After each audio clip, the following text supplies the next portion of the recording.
मेरे बाल मुट्ठी में दबोचकर सौतेली माँ चिल्ला रही थी। बता, किसके साथ मुंह काला किया है? ये बच्चा किसका है? मैं तकलीफ से बिलक उठी।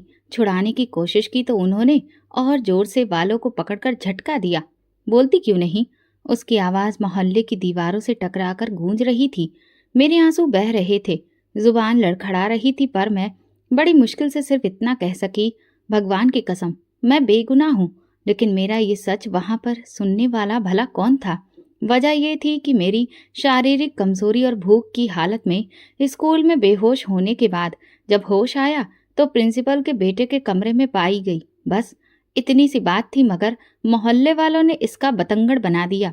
किसी ने ये जानने की कोशिश ही नहीं की कि मैं वहां कैसे पहुंची, क्या हुआ क्या नहीं। बस एक इल्जाम लगा दिया, ये लड़की इज्जत गवा बैठी है। सौतेली माँ को वैसे भी मुझसे जान छुड़ानी थी। मेरा बाप मर चुका था, अब मैं उसके लिए बोझ बन गई थी। इस हादसे ने उसके लिए एक बहाना दे दिया था।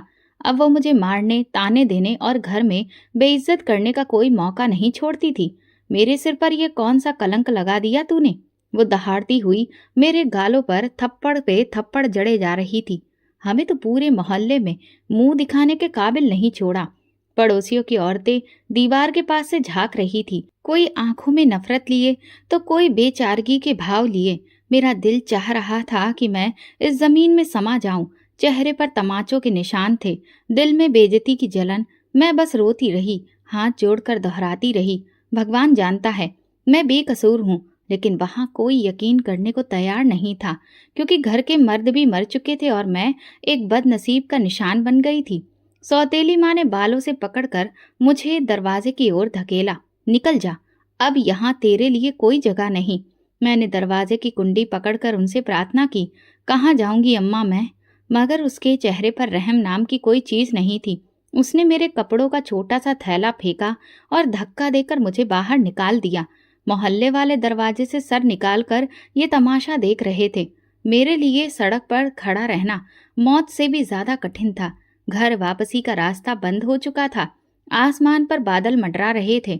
हवा में अजीब सी नमी और घुटन थी, बिल्कुल वैसी ही जैसी मेरे दिल में थी। मैंने अपने दुपट्टे से आंसू पोंछे और बिना किसी मकसद के चलने लगी। पैरों में चप्पल तक नहीं थी। किस रास्ते पर चलना है कुछ पता नहीं था। बस कदम खुद ब खुद एक अनजाने सफर पर उठते जा रहे थे। सड़कों पर लोग अपने कामों में व्यस्त थे। किसी ने पलट कर भी नहीं देखा कि ये लड़की बिना चप्पल, बिना किसी सहारे, आंखों में खौफ और चेहरे पर बदनामी का दाग लिए भटक रही है। दुनिया की भीड़ में मेरा वजूद बिल्कुल अकेला हो चुका था। दिमाग में बार बार वो मंजर घूम रहा था। क्लास के बाद कैंटीन बंद थी। पेट में भूख की आग लगी थी। किसी से मांगने की हिम्मत ना हुई। कुछ देर बैठने की जगह तलाशते तलाशते चक्कर आया और आंखों के आगे अंधेरा छा गया। होश आया तो प्रिंसिपल के बेटे के कमरे में थी। वो परेशान खड़ा था, पानी के छींटे मार रहा था। उसने कुछ नहीं किया था, बस मुझे होश में लाने की कोशिश की थी। मगर किसी को इस सच्चाई से कोई मतलब नहीं था। सिर्फ एक बात अहम थी, लड़की किसी गैर मर्द के कमरे में बेहोश मिली है। बस इतना काफी था मेरी इज्जत को मिट्टी में मिलाने के लिए। अब मैं सड़क पर थी, ना घर था ना कोई अपना जो गले लगाकर पूछे कि क्या हुआ। भूख और जहन की जद्दोजहद ने शरीर को जकड़ लिया था।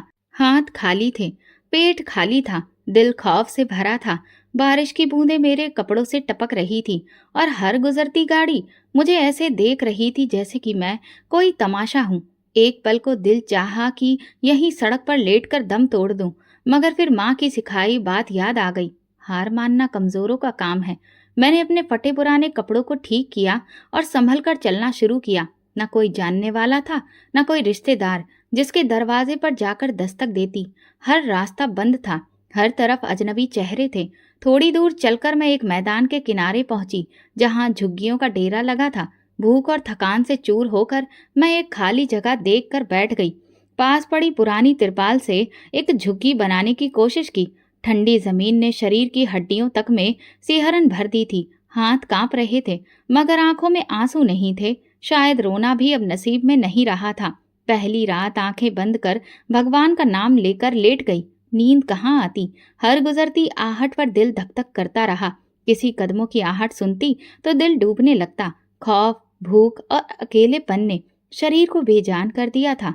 कभी सोचती काश उस दिन मर जाती जब सौतेली माँ ने दरवाजे से धक्का देकर निकाला था, मगर फिर कोई अंदर से कहता, नहीं, अभी नहीं, अभी तो बहुत कुछ सहना है। बाहर लगातार बारिश हो रही थी, जैसे आसमान भी मेरे हाल पर रो रहा हो। मैं कांपते हाथों से तिरपाल के टुकड़ों को जोड़ने की कोशिश कर रही थी। किसी झुग्गी के कोने से एक रस्सी निकाली और जैसे तैसे करके उन्हें बांधकर एक छोटा सा साया बनाया। ये मेरा घर था, यही मेरा ठिकाना था, मेरी पनाह का एक सहारा। थकान इतनी कि जमीन पर बैठते ही शरीर ने साथ छोड़ दिया। बारिश की बूंदें मेरे ऊपर पड़ रही थीं, लेकिन मैं खुद को छुपाने की कोई कोशिश नहीं कर रही थी। शायद अब शरीर के साथ साथ आत्मा भी थक चुकी थी। रात ढलने लगी, मेरे अंदर एक अनजाना खौफ जागने लगा। इन झुग्गियों के बीच रात के अंधेरे में कभी कुछ भटकते साए दिखते तो कभी लगते कि कुछ है ही नहीं। कभी किसी के रोने की आवाज आती तो कभी किसी के गुस्से की। हर आवाज मेरे दिल पर हथौड़े बरसा रही थी। कभी कोई नशे में धुत शख्स पास से गुजरता तो कभी कोई कुत्ता भौंकने लगता। मैं खुद में ही सिमट कर छुप जाती। मैंने अपना चेहरा दुपट्टे में लपेट लिया और आंखें बंद कर ली। दिल ही दिल में भगवान से प्रार्थना करती रही कि बस ये रात किसी तरह से गुजर जाए। रात बहुत लंबी थी। हर लम्हा, हर घंटे जितना भारी था। सर्दी, भूख और डर सब मिलकर मेरी हिम्मत तोड़ने की कोशिश कर रहे थे, मगर मैंने खुद से एक खामोश वादा कर लिया था, चाहे जो हो जाए मैं हार नहीं मानूंगी। सुबह हुई तो सूरज निकल आया, मगर मेरे शरीर में हिलने की भी ताकत नहीं थी। किसी तरह उठकर मैदान के किनारे पर बैठ गई। झुग्गियों वाले लोग अपनी दुनिया में मगन थे, कोई इधर देखता भी नहीं था। कुछ बच्चे खेल रहे थे, कुछ औरतें बर्तन धो रही थी, कुछ मर्द एक दूसरे के साथ चाय के गिलास में बातें कर रहे थे। यहाँ सब अपनी जिंदगी की जंग में व्यस्त थे। किसी के पास किसी का दुख सुनने का वक्त नहीं था। दोपहर के वक्त एक बूढ़ी औरत ने मुझ पर तरस खाकर एक रोटी थमा दी। सड़ी हुई रोटी थी, मगर मेरे लिए किसी इनाम से कम नहीं थी। मैंने जल्दी जल्दी निगल कर खाई, जैसे सदियों से भूखी हूँ, मगर रोटी ने सिर्फ वक्त की तसल्ली दी। पेट की भूख कुछ वक्त के लिए टली, दिल की भूख नहीं। 2 दिन यूं ही गुजर गए। कभी कोई फेंकी हुई रोटी हाथ आ जाती, कभी कुछ भी नहीं।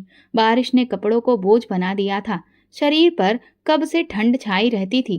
किसी वक्त तो अपने ही वजूद से बदबू आने लगती। शर्म से नजरें झुकाए रखती, मगर खुद से नजरें मिलाना सबसे मुश्किल था। तीसरे दिन की शाम अजीब थी। आसमां सुरमई हो चुका था, हवा में नमी थी और भूख मेरे दिल दिमाग पर पूरी तरह से कब्जा कर चुकी थी। शरीर तो कई दिनों से लाचार था, मगर आज दिल भी टूटने लगा था।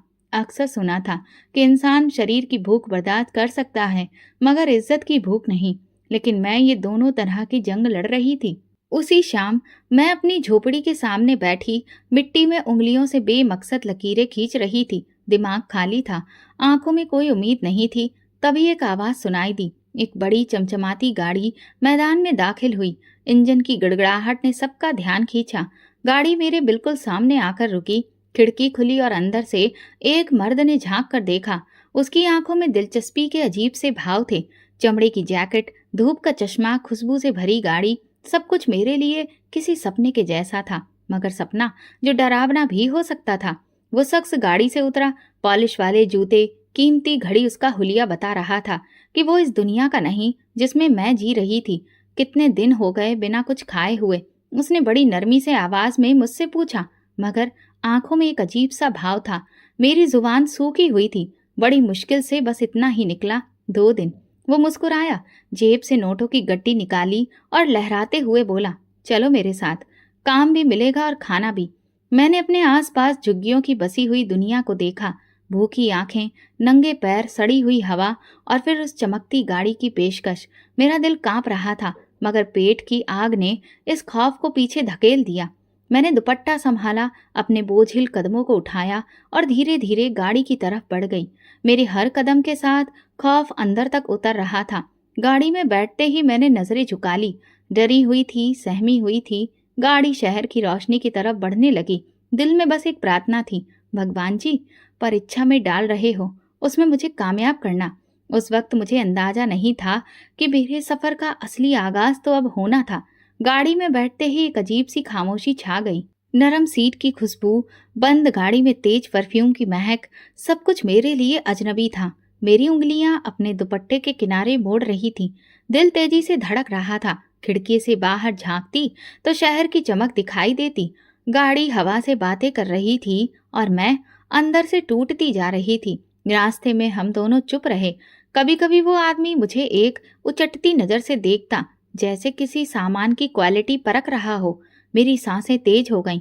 दिल कहता था कि दरवाजा खोलकर भाग जाऊं, मगर दिमाग कहता था कि अब बहुत देर हो चुकी है। वापस आने का कोई रास्ता नहीं था। तकरीबन आधे घंटे बाद गाड़ी एक बड़ी सी कोठी के सामने रुकी। ऊंची दीवारें, मजबूत शानदार गेट, अंदर अंधेरे में डूबी रोशनी। गेट अपने आप खुल गया। गाड़ी अंदर आई और एक बड़े बरामदे के पास रुकी। आदमी ने गाड़ी से उतरकर मेरे लिए दरवाजा खोला। उतरो। उसकी आवाज में नमी भी थी और हुक्म भी। मेरी टांगें कांप रही थीं, फिर भी हिम्मत करके उतरी। अंदर दाखिल होते ही ठंडी हवा का एक झोंका मेरे चेहरे से टकराया। फर्श पर महंगे कालीन, दीवारों पर बड़ी बड़ी तस्वीरें, हर चीज अमीरी और रौब की गवाह थी। सामने एक औरत बैठी थी जिसकी उम्र 50 के करीब लग रही थी। चेहरा सख्त था, आंखों में गुरूर। उसने मुझे एक नजर देखा और होठों पर हल्की सी मुस्कुराहट आई, ऐसी मुस्कान जिसमें तरस भी था और तमाशा भी। ये काम करेगी? उसने उसने अपने आदमी से पूछा। हाँ, भूखी है, मजबूर है, उसने जवाब दिया। मेरी आंखों में आंसू आ गए। मुझे इस तरह से तोलने और परखने का एहसास हुआ जैसे कि मैं कोई चीज हूँ, इंसान नहीं। औरत ने सिर हिलाया। चलो इसे खाने को कुछ दो और कल से काम पर लगा दो। एक नौकरानी मुझे एक छोटे से कमरे में ले गई। साफ सुथरा कमरा था, मगर खाली। एक कोने में बिस्तर पड़ा था और एक छोटा सा अलमारी नुमा हिस्सा। मुझे एक प्लेट में खाना दिया गया, गरम चावल और सब्जी। खाने की खुशबू से आंखों में आंसू आ गए। मैं बस भगवान का नाम लेकर खाने पर झपट पड़ी। इतने दिनों के बाद पेट भर खाने को मिला था, मगर इस सबके साथ दिल में एक अनजाना खौफ उतरता जा रहा था। खाने के बाद मैं बिस्तर पर लेट गई। बिस्तर नरम था, लेकिन नींद कोसों दूर। आंखों के सामने झुग्गियों की जिंदगी घूम रही थी। बारिश में भीगती रातें, भूख से सिसकते दिन, और अब ये महल जैसा घर। दिल कहता था कि कुछ ठीक नहीं है, लेकिन दिमाग खुद को बहलाता रहा कि शायद मेरी किस्मत मुझ पर मेहरबान हो गई है। सुबह की पहली किरण के साथ नौकरानी आई और बोली, उठो, काम पर जाना है। मैं जल्दी से मुंह धोकर तैयार हो गई। मुझे झाड़ू लगवाया, बर्तन धुलवाए गए, कपड़े प्रेस करवाए गए और मैं हर काम चुपचाप खामोशी से करती रही। शरीर थक रहा था, लेकिन दिल में एक उम्मीद की छोटी सी लौ जल रही थी। शायद किस्मत ने अब जिंदगी में कुछ बेहतर होने का दरवाजा खोला था। दोपहर को उस औरत ने मुझे अपने पास बुलाया। इधर आओ। मैं सहम कर उसके सामने जा खड़ी हुई। उसने मेरी आंखों में झांका और कहा, काम सही से करोगी तो यहाँ इज्जत से रहोगी, वरना फिर अंजाम अच्छा नहीं होगा। मैंने तुरंत हाँ में सिर हिला दिया। इज्जत, यही तो मेरी सबसे बड़ी दौलत थी, जिसके लिए मैं अब तक सब कुछ सहती आई थी। कई दिन गुजर गए। मैं दिन भर काम करती, शाम को बिस्तर पर गिरकर सो जाती। खाने को मिल जाता, सिर पर छत थी तो भगवान का धन्यवाद देती। कभी कभी दिल में एक धड़कन होती, सब कुछ इतना आसान क्यों हो रहा है, मगर मैं अपने सवालों को दबा देती। अब बस जीना था, जैसे भी हो। लेकिन सच्चाई कब तक छुपती है। पहला दिन जैसे किसी कैद खाने में गुजरा। सुबह सवेरे एक नौकरानी ने दरवाजा बजाया। उठ जाओ, काम पर जाना है। मैंने पसीने से भीगा चेहरा अपना चादर से हटाया। शरीर ऐंठ रहा था, कमर में दर्द था, पैर सुन्न हो चुके थे, लेकिन जुबान पर कोई शिकायत नहीं आई। यही तो सीखा था, शिकायत करने वाले जल्दी हार जाते हैं। नीचे बरामदे में सफाई शुरू की। पहले कमरे को साफ करने का हुक्म मिला। हर कमरा एक से बढ़कर एक शानो शौकत से भरा था। सब चमक रहा था। नरम काले कीमती पर्दे थे, लेकिन मैं उन सबको देखने की हिम्मत नहीं कर रही थी। मेरी नजरें हमेशा जमीन पर झुकी रहती। बर्तन धोते हुए हाथों में छाले पड़ गए। गर्म पानी, सख्त साबुन और ठंडी फर्श ने हाथों को जला दिया था। कपड़े प्रेस करते वक्त बिजली की हल्की चिंगारियां उंगलियों को छूकर गुजर जाती थी, मगर मैं चुपचाप काम में लगी रही। हर काम के बाद बस एक ही सोच दिल में आती, चलो कम से कम पेट तो भर रहा है। पेट भरने के लिए, इज्जत बचाने के लिए अपनी आत्मा को मारना भी शायद सीखना पड़ता है। दोपहर को एक प्लेट में सब्जी और 2 रोटियां मिली। थोड़ी देर के लिए लगा जैसे जिंदगी फिर से मुस्कुरा दी हो। गरम खाने की खुशबू ने शरीर में नई ताकत भर दी। भूख ने सारी तमीज भुला दी। मैं टूट पड़ी खाने पर। खाने के बाद चाय का एक कप मिला, जो किसी वरदान से कम नहीं था। शाम होते होते शरीर थकान से चूर हो चुका था, हर हड्डी दर्द कर रही थी। लेकिन जब मैं वापस अपने कमरे में पहुंची तो दिल को सुकून मिला, क्योंकि ना जाने कितनी रातें मैंने फुटपाथ पर गुजारी थी, बारिश में भीगते हुए, सर्दी में ठिठुरते हुए। आज मुझे एक छत नसीब हुई थी। रात को बिस्तर पर लेटी तो बदन टूट रहा था, दिल में अजीब सा सुकून था। शायद किस्मत ने एक और मौका दिया था। मैं हर काम कर रही थी और बार बार भगवान से प्रार्थना कर रही थी कि अब और कोई मेरी परीक्षा ना ले। लेकिन कई बार वो बूढ़ी औरत मुझे अपने सामने बुला लेती। उसकी नज़र अब भी अजीब सी थी, जैसे मुझ में कुछ तलाश रही हो। कभी कभी वो बेवजह मुस्कुरा देती, जिससे मैं और घबरा जाती, लेकिन मैं खुद को समझा लेती। शायद ये सिर्फ मेरा भ्रम है, क्योंकि अब मैं अपनी सोच पर शक करने लगी थी। कुछ चीजें जानबूझकर नजरअंदाज करनी पड़ती हैं ताकि दिल को धोखा दिया जा सके। एक दिन सफाई करते हुए मेरे हाथों से एक महंगी शीशी गिरकर टूट गई। दिल दहल गया। सोचा अब डांट पड़ेगी, शायद मार भी पड़े। लेकिन औरत ने सिर्फ एक नजर डाली और हंसकर बोली, पहली गलती माफ होती है, लेकिन अगली बार सतर्क रहना। उसकी मुस्कुराहट में छुपी धमकी ने मेरे वजूद को हिला दिया। मुझे समझ आ गया था ये जगह सुरक्षित नहीं है, बस वक्त का सहारा है। हर पल यहाँ सिर झुकाकर रहना है। रात को जब बिस्तर पर लेटती तो खुद से सवाल करती, क्या ये जिंदगी है? सुबह से रात तक दूसरों का हुक्म बजाना, बिना आवाज निकाले जीना। लेकिन फिर ख्याल आता, जिंदगी है तो सवाल है, और जिंदगी बचानी है तो इन सवालों को दबाना पड़ेगा। इज्जत बचाने के लिए उम्मीद के कोने पर खड़े होकर जीना पड़ेगा। फिर हफ्ता गुजर गया। मेरी उंगलियों पर गहरे निशान पड़ चुके थे, कमर झुकने लगी थी, लेकिन दिल का गुरूर अभी भी जिंदा था। अभी तक किसी ने मुझ पर हाथ नहीं उठाया था, कोई भी नीच हरकत करने की कोशिश नहीं की थी। यही मेरे लिए राहत थी। कभी कभी रात के सन्नाटे में सपने आते, माँ का चेहरा, सौतेली माँ की गालियाँ, वो धक्के, वो झुग्गियों की ठंडी रातें। फिर मैं उठकर रोती और भगवान से कहती, मैं बेगुनाह हूँ, मैंने कोई गुनाह नहीं किया, बस जिंदा रहने की कोशिश की है। अब मैंने तय कर लिया था, जैसे भी हो किसी के आगे हाथ नहीं फैलाऊंगी। न शिकायत न सवाल, बस खामोशी से वक्त का पहिया घुमाना है। शायद एक दिन किस्मत मेरा हाथ थाम ले और मैं इन सब अंधेरों से निकलकर किसी रोशनी सुबह का चेहरा देख सकूं। रात का सन्नाटा हर तरफ फैला था, पूरा बंगला अंधेरे में डूबा हुआ था। कहीं दूर से कुत्तों के भौंकने की आवाज आ रही थी। मैं अपने छोटे से कमरे में दुबकी हुई थी, जब अचानक एक तेज चीख सुनाई दी। दिल उछलकर हलक में आ गया। सांस रोककर दरवाजे की तरफ कान लगाए। फिर गुस्से में लिपटी बूढ़ी औरत की आवाज गूंजी। मैं धीरे धीरे कदमों से कमरे से निकली और हॉल की तरफ बढ़ी। अपने दुपट्टे को चारों तरफ कसकर लपेट लिया। हर कदम पर दुआ करती रही कि कोई मुझे ना देखे। हॉल में पहुंचकर दरवाजे के पीछे छुपकर झांका। सामने वही बूढ़ी औरत खड़ी थी। उसका चेहरा गुस्से से लाल हो रहा था। उसके सामने एक नौजवान सिर झुकाए खड़ा था, शायद वही आदमी जो मुझे यहाँ लाया था। कब तक बाहर की लड़कियां लाकर ये गुनाह करते रहोगे? कब अकल आएगी तुम्हें? बूढ़ी औरत की आवाज गरज रही थी। नौजवान ने सिर झुका लिया था। बस इस बार माफ कर दीजिए। मैं अपने रूम में खड़ी हो गई। दिल तेजी से धड़कने लगा।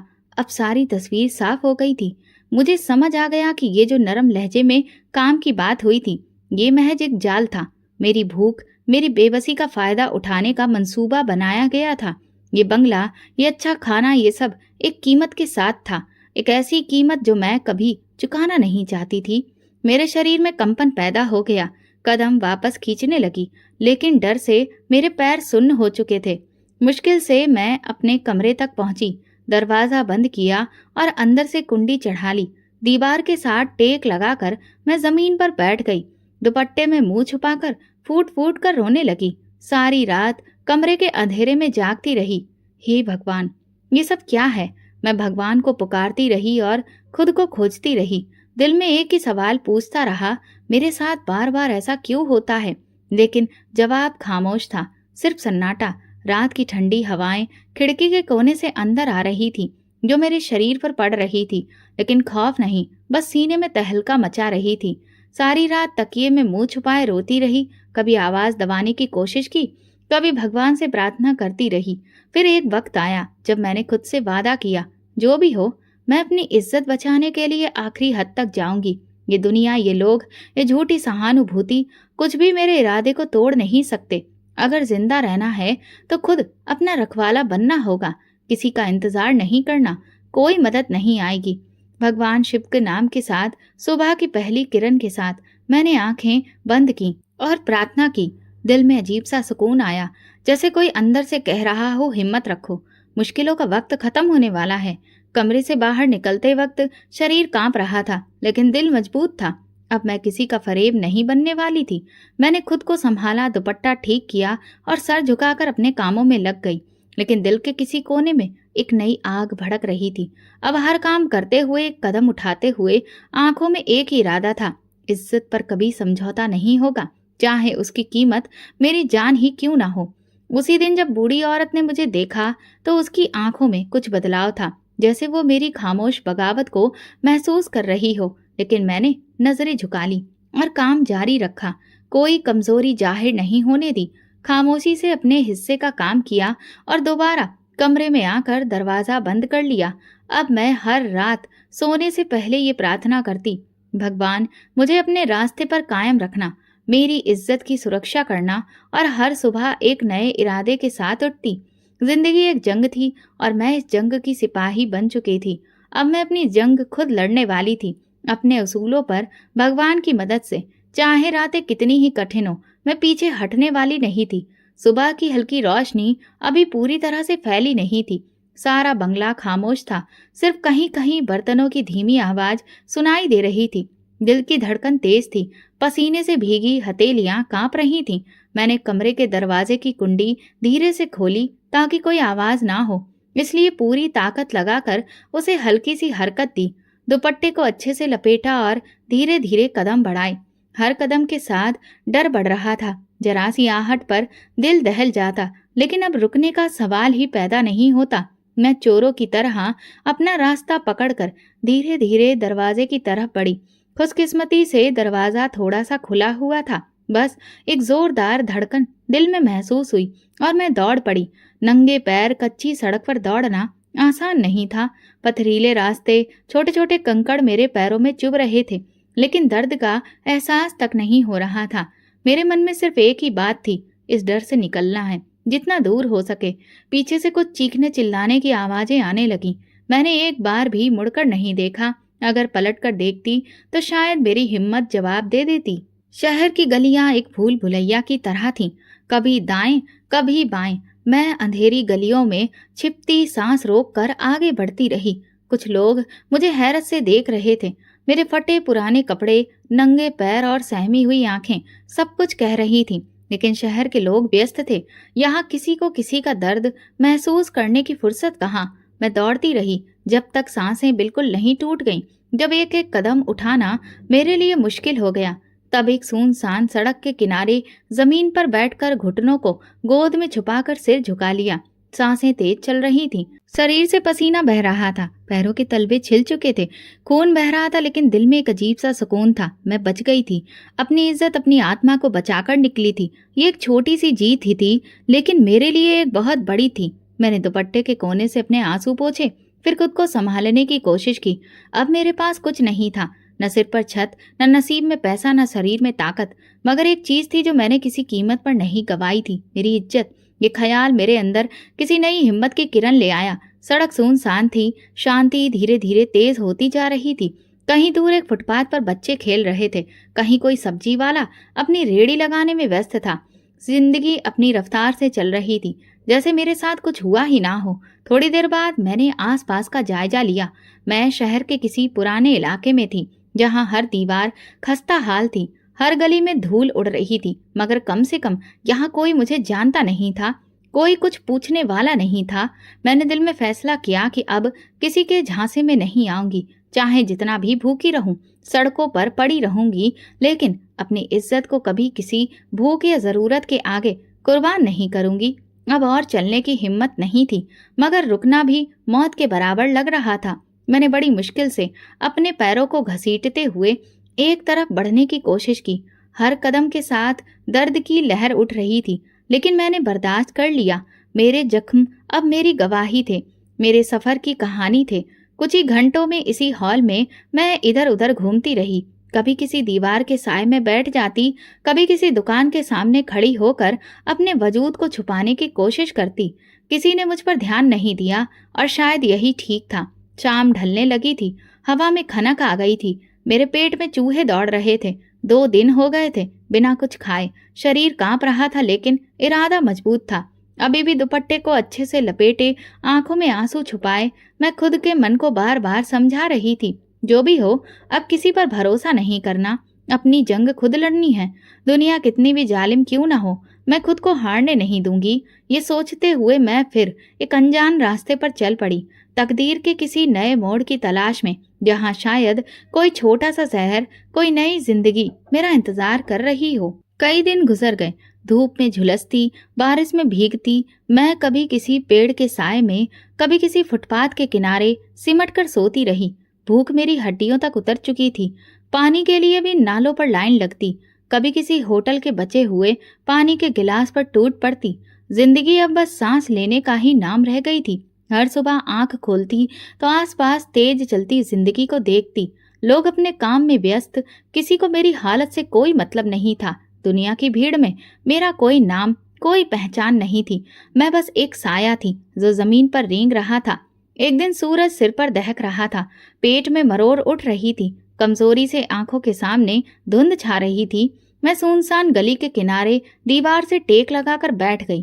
तभी एक आवाज सुनाई दी, बेटी, धीमी, नरम और मोहब्बत भरी। मैंने सर उठाकर देखा, एक उम्रदराज औरत मेरे सामने खड़ी थी। चेहरे पर माँ जैसा प्यार था, आंखों में दर्द की नमी थी। कहाँ की हो तुम? कहाँ जाना है? उन्होंने धीरे से पूछा। मेरी आंखों में आंसू तैरने लगे, होंठ कांप रहे थे, लेकिन मैंने मुश्किल से हिम्मत करके अपनी कहानी सुनानी शुरू की। हर दुख, हर जख्म, हर बेबसी को शब्दों में पिरोकर सुनाया। वो सुनती रही बिना किसी सवाल या हैरानी के, जैसे मेरी हर टूटन और हर ख्वाब को समझ रही हूँ। जब मैं खामोश हुई तो उन्होंने नरमी से मेरा हाथ थामा और कहा, चलो मेरे साथ। उनका लहजा किसी सहारे की तरह था। मेरे कदम अपने आप उठने लगे। वो मुझे अपने साथ एक छोटे से मोहल्ले में ले गई। गलियां तंग थीं, मकान छोटे छोटे, लेकिन उनमें जिंदगी बसती थी। उनका घर भी छोटा सा था, छोटा सा आंगन, 2 कमरों का मकान और एक छोटा सा किचन।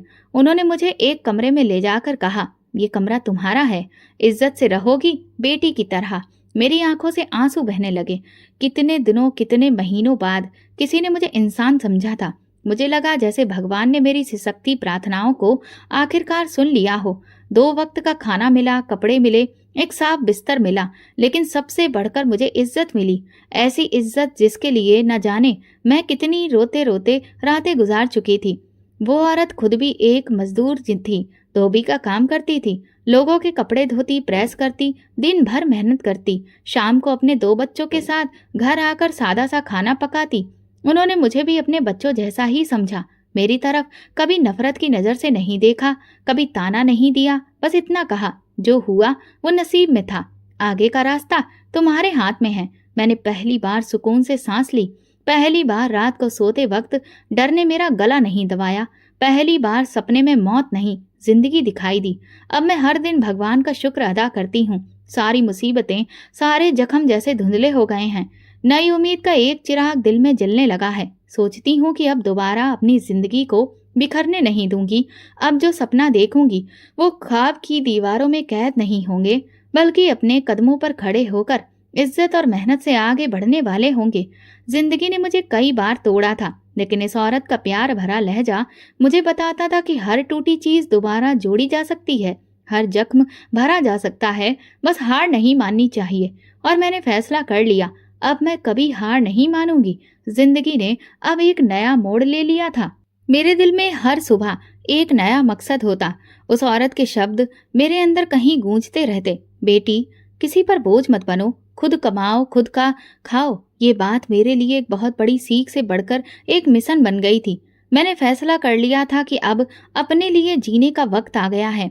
मोहल्ले में एक छोटा सा स्कूल था, वहाँ ज्यादातर गरीब बच्चों को पढ़ाया जाता था। एक दिन हिम्मत करके मैं वहां गई, कायदे से स्कूल के टीचर के सामने बैठकर अपनी बात रखी।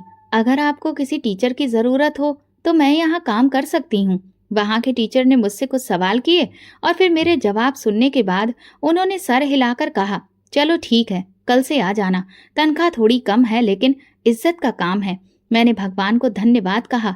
मेरे लिए तनख्वाह बड़ी या छोटी नहीं थी, असली बात ये थी कि अब मैं किसी पर बोझ नहीं बन रही थी। अगले दिन स्कूल पहुंची तो बच्चों की मासूम आंखों ने मेरा स्वागत किया। बच्चे जो नंगे पैर थे, जिनके कपड़े गंदे थे मगर चेहरे पर खुशी थी। मैंने पहली बार महसूस किया कि शिक्षा देना कितना बड़ा काम है। दिन भर मैं बच्चों को अच्छी अच्छी बातें सिखाती और उन्हें पूरी लगन के साथ पढ़ाती। बच्चे जल्दी ही मुझसे घुल मिल गए।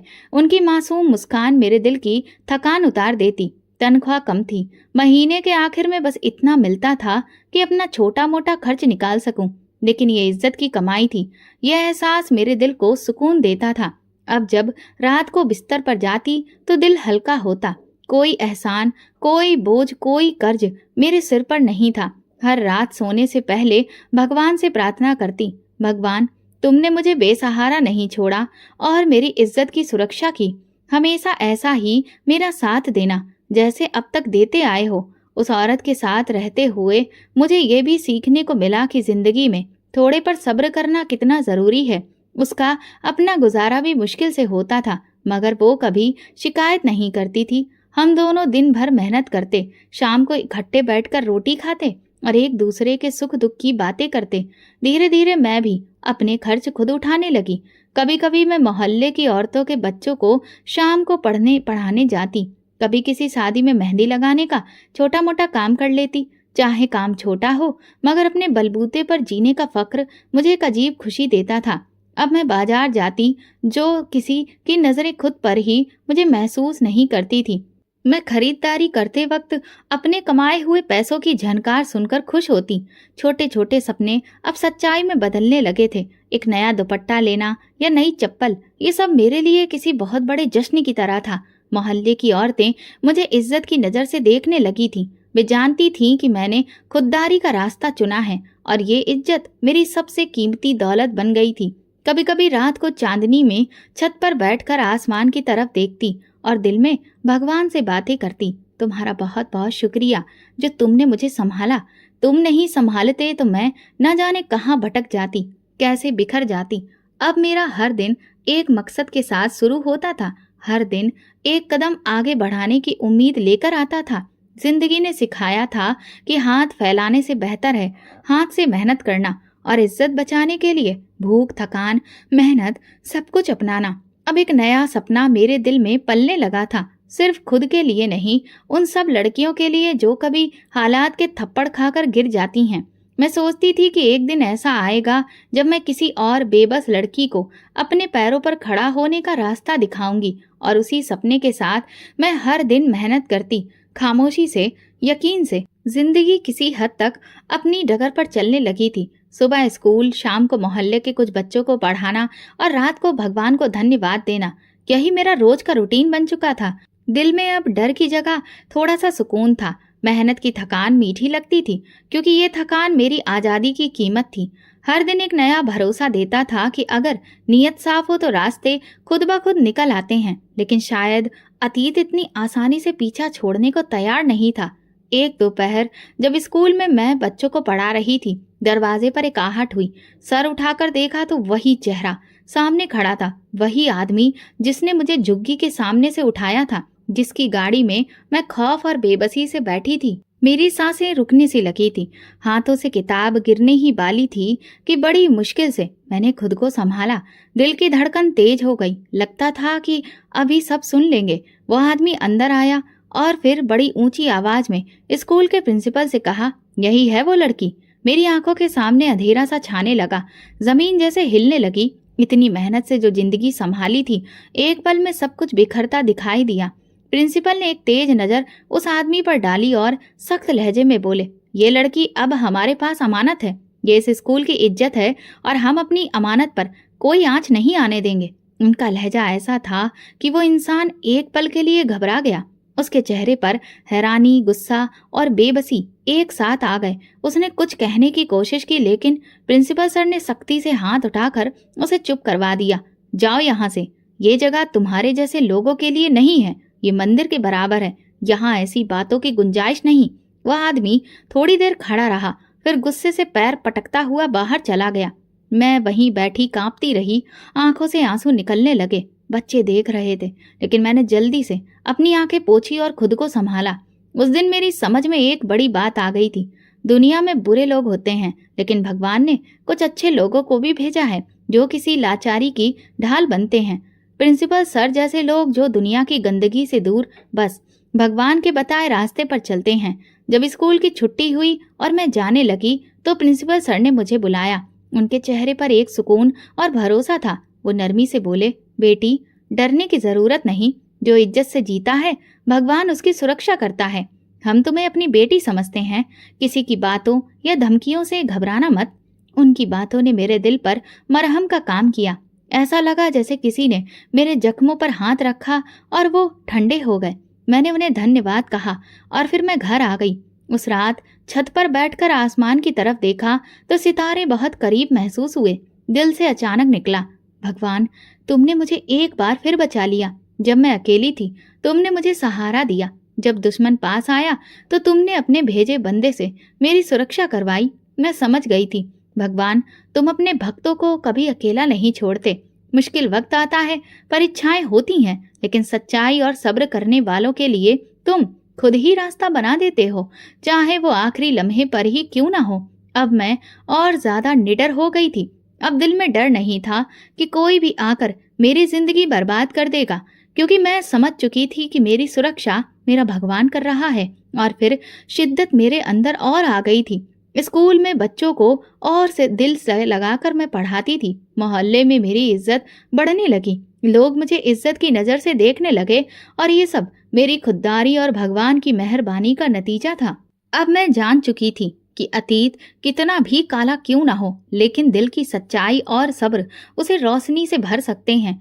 मेरी जिंदगी अब एक नई इमारत पर खड़ी की जा सकती थी। मैं धीरे धीरे समझने लगी थी, लेकिन दिल के किसी कोने में कुछ बाकी था।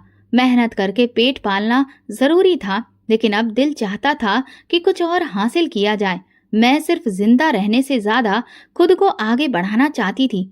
मेरे दिल में एक एहसास जाग चुका था, अगर मैंने अपनी पढ़ाई पूरी नहीं की तो मैं सिर्फ एक डायरी के पन्नों में सिमट कर रह जाऊंगी। दुनिया बदलने और अपने नसीब को संभालने के लिए अब पढ़ाई ही मेरा असली हथियार बन सकती थी। मैंने सोचा कि स्कूल की मामूली नौकरी से गुजारा नहीं होगा। खुद को बेहतर बनाना था, उस मुकाम तक पहुंचाना था जिसकी मैं हकदार हूँ। चुपके से एक प्राइवेट स्कूल का पता किया, जहां शाम और रात के वक्त क्लासेस होती थीं। अपने थोड़े से पैसों को बचाकर मैंने वहां एडमिशन लिया। दिल में खुशी थी, जैसे कई सालों के बाद अपने लिए कोई फैसला लिया हो। दिन भर स्कूल में बच्चों को पढ़ाती, शाम को भाग दौड़ करके उस जगह पहुंचती। क्लासरूम में बैठकर जब अपनी टीचर की बातें सुनती, किताबों के पन्ने पलटती, तो एक नई दुनिया खुलती। जिंदगी आसान नहीं थी। काम और पढ़ाई के बीच शरीर थक जाता था। आधी रात तक घर लौटती तो जान ही नहीं होती। कभी कभी चक्कर आते, आंखों के आगे अंधेरा छा जाता, लेकिन दिल हार मानना नहीं जानता था। जैसे तैसे 4-5 घंटे की नींद मिलती, वो भी अक्सर किताबें खोलकर। पर यह थकान मीठी थी, क्योंकि इसमें इज्जत और उम्मीद छुपी थी। एक नई जिंदगी का वादा। हर दिन जब किताबें पढ़ती, नए शब्द सीखती, तो लगता ये किसी और की नहीं, मेरी ही कहानी है। अब मैं एक सफर पर थी जो एक नई मंजिल की ओर बढ़ रहा था। मेरी पढ़ाई ने मुझे नया हौसला दिया था। अब मैं सिर्फ खुद को नहीं, औरों को भी बदलना चाहती थी। उन लड़कियों के लिए मिसाल बनना चाहती थी जो हालात के हाथों हार चुकी थीं। मैं उन्हें दिखाना चाहती थी कि मेहनत और हिम्मत से सब कुछ पाया जा सकता है। अक्सर जब मैं रात को थकान से चूर बिस्तर पर लेटती, आंखें बंद करती, तो खुद को किसी बड़े स्कूल की क्लास में टीचर के रूप में देखती। मैं बच्चों को ना सिर्फ किताबें पढ़ा रही होती, बल्कि उन्हें जीने का सलीका, इज्जत की अहमियत और खुददारी का सबक भी सिखा रही होती। अब ये सपना मेरा ओढ़ना बिछौना बन चुका था। दिन रात की मेहनत, शरीर की थकान, भूख, गरीबी, सब कुछ इस सपने के सामने छोटा लगने लगा था। अब मैं अपनी कहानी को मातम नहीं, ताकत मानने लगी थी। इसीलिए अब मैं अक्सर मुस्कुरा देती, क्योंकि मैं समझ चुकी थी कि अंधेरा कितना भी गहरा क्यों ना हो, एक छोटा सा दिया उसे रोशन कर सकता है। और मैं खुद को वो दिया समझने लगी थी। गलियों से गुजरते हुए जब लड़कियां मुझे देखती तो उनकी नजरें बदलने लगी थी। अब वो मुझ पर तरस नहीं खाती थी, भरोसा करती थी, क्योंकि अब मैं वो मजबूर लड़की नहीं थी, बल्कि लड़ने और जीतने वाली एक लड़की थी। हर दिन हर लम्हा मैं अपने आप से वादा करती, एक दिन अपने पैरों पर खड़ी होकर दिखाऊंगी, न सिर्फ अपने लिए बल्कि उन सबके लिए जो आज भी हालात के अंधेरे में रास्ता ढूंढ रहे हैं। यही मकसद, यही सपना अब मेरी रगों में दौड़ने लगा था। अब मैं सिर्फ जिंदा नहीं थी, बल्कि जिंदगी की तलाश बन चुकी थी। 2 साल के बाद मैंने अपनी पढ़ाई पूरी की, डिग्री हाथ में थी, आंखों में खुशी के आंसू। मैं एक प्राइमरी स्कूल में टीचर बन गई। छोटे छोटे मासूम से बच्चों के चेहरे और उनकी मुस्कान देखकर दिल भर आया। मेरे नसीब ने मुझ पर मेहरबानी की थी। अब मैं किसी पर बोझ नहीं थी और ना ही अब मैं किसी की मेहरबानी पर जी रही थी। मैं अपनी मेहनत से अपने मुकाम पर खड़ी थी। वो कागज का टुकड़ा मेरे लिए सिर्फ डिग्री नहीं था, वो मेरी कुर्बानियों, प्रार्थनाओं और संघर्षों का जिंदा सबूत था। मैंने अपने आप से ये वादा पूरा कर लिया था। जिस बच्ची को कभी बेबसी में सड़कों पर रोते हुए ठोकर लगी थी, आज वो अपनी मेहनत से अपने पैरों पर खड़ी हो चुकी थी। डिग्री मिलने के बाद मैं सबसे पहले भगवान के दर्शन करने गई। उनके आगे सिर झुका लिया, क्योंकि मैं जानती थी अगर उन्होंने मेरा साथ ना दिया होता तो मैं इस मुकाम तक नहीं पहुंच पाती। ये कामयाबी सिर्फ मेरी नहीं थी, ये उन तमाम दर्दों, तन्हाइयों और रातों की जीत थी जिन्हें मैंने अकेले काटा था। कुछ दिनों के बाद एक छोटे से प्राइमरी स्कूल में मुझे जो नौकरी मिली थी, और फिर मैं अपनी जिंदगी की शुरुआत करने जब इस स्कूल के गेट से अंदर गई तो दिल में एक अजीब सी खुशी और भरोसे का एहसास था। स्कूल बहुत बड़ा नहीं था, लेकिन इमारत बहुत खूबसूरत थी। मेरे लिए वो एक सपने के पूरे होने जैसा था। छोटे छोटे बच्चे किताबों को सीने से लगाए खड़े थे, उनके चेहरों पर मासूम मुस्कान थी। जब मैं क्लासरूम में पहुंची और मासूम आंखों में उम्मीद की झलक देखी तो दिल भर आया। वो मुस्कुराहटें मेरे जख्मों पर मरहम रख गई थीं। वो दिन जब सौतेली माँ के ताने, बेरहम सड़कों की धूल और झुग्गियों की बेबसी ने मेरे वजूद को कुचलने की कोशिश की थी, आज मेरे लिए तमगे बन गए थे। वो दर्द, वो तन्हाइयाँ मेरी सबसे बड़ी ताकत बन गई थी। अगर मैंने हार मान ली होती, अगर मैंने अपनी खुददारी को बेच दिया होता, तो शायद आज मैं उन गलियों की मिट्टी में खो चुकी होती, किसी बेनाम कहानी का अधूरा किरदार बनकर। मगर मैंने सब्र का दामन पकड़ा, सच्चाई को सीने से लगाया और हर जख्म, हर आंसू, हर ठोकर को अपनी ईमानदारी का हिस्सा बना लिया। दोस्तों, अगर आपको हमारी कहानी पसंद आई हो तो कमेंट करके ज़रूर बताइए। वीडियो को लाइक करें और ज़्यादा से ज़्यादा शेयर करें। अगर आप चैनल पर नए हैं तो सब्सक्राइब जरूर करें और नोटिफिकेशन बेल दबाएं, ताकि अगली अपडेट सबसे पहले आपको मिले। धन्यवाद।